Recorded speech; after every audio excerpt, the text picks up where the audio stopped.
You can see here that I am boiling the gray trim that goes on that table right there, the rear table.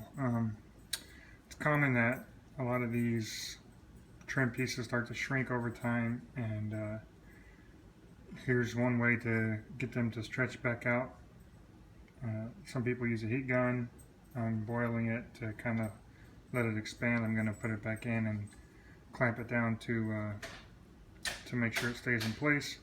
I'm actually also going to use that staple gun. I'm going to put a small staple on the ends to keep it together. So I'll update you guys as I go. Here is the finished product. I boiled it for about 10 minutes, pulled it out. It wasn't soft enough, so I put it in for about another 2-3 minutes, and started putting it in. As I came around the last corner, it was still about this short, so I had to pull it back and stretch out this side. It was still pretty warm, so it was easy to stretch out, and then lay it down, matched it up perfectly, and I didn't have a problem putting these staples in, so it won't happen again, but some people might have a problem with stapling it. So if that's the case, just use a clamp to keep this side down and this side down, and have it start to cool down all the way around and start to form around the table.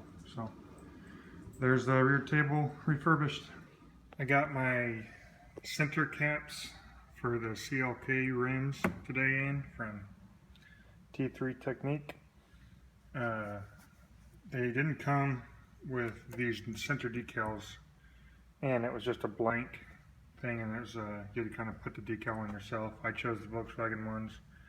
They have I think 1 or 2 other options, but so it comes with these little O-rings, so you have to install this decal, which I did at home, and then you put these O-rings in, and it suggests that you use soap and soapy water to put them in.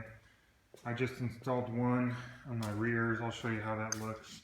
I got a little bit of soapy water on the O-ring, and I pushed it halfway in. This one I was probably going to be able to push all the way in, but I just wanted to show you guys how I had to do the rear. The rear was a little bit more tricky to get in, so just got a dead weight rubber hammer. Just hit around the edge.